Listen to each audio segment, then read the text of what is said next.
مالباتا عبدو مسلم زیتو یا جگنده قجرا جورین یه هریما کوبانی کو مالباتا که آستنگداره در روشک دجوار دا جیانا خود در باز دکن.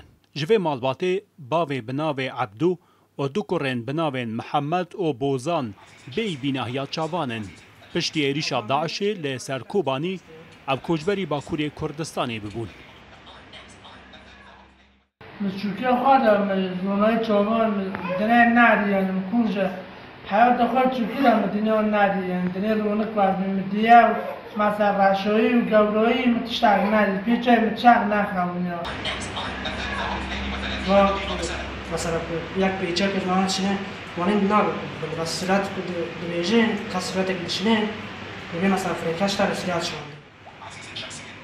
در حزیران سال 2019 دا عبدو مسلم زیتو برای اتورا میدیای رودابه بانگل رخصتر نافدولتی کربو کوالیکاریا مالباتا وی بکن اوان درخینن ولاتکی درو داکو روشو دبارا جیانوان باش ببه. و دخوازن یعنی منظمات سرقوری ما بکه کسایی ما بنر یا یاردمیو که تشتکی چینی اروپا دارو سه چهار پنج سال مالفر بنا مالفر هم دور هفت دیگر نه تشتکی نکوان تشتکی شخصی خارج میکنه.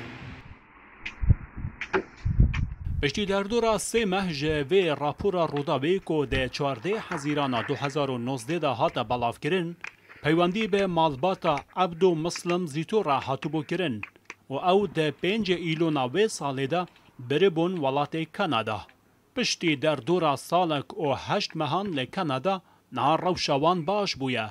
محمد و بوزانجی لدبستان دخوینن.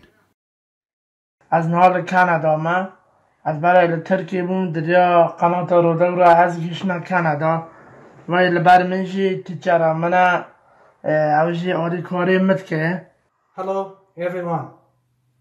I am Bozan Shamsa. I am from. نه محمد و بوزان هر دوجی کرن عبدو زیتو کو نابینن لکانادا به انگلیزی دا آخوین. و روشوان گلکی هاتیا گوهرتن او وفادار و دلسوز در کتن و روداو جبیر نکرن.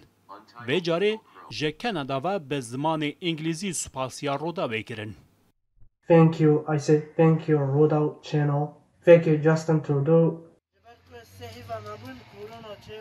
مالباتا عبدو مسلم زیتو جه باو دو کرن کو نابینن و دایی که دلنگ خدا آستنگدار و سه زاروکن دن پکته پشتی ایریشا داعشی لسر کوبانی ده سال 2014 دا اوجی لگل خلک کوبانی کوچبری باکوری کردستانی ببون بین سالان لپرسوس ما بون و ده پشت راجی کوچبری ولات کانادا بون.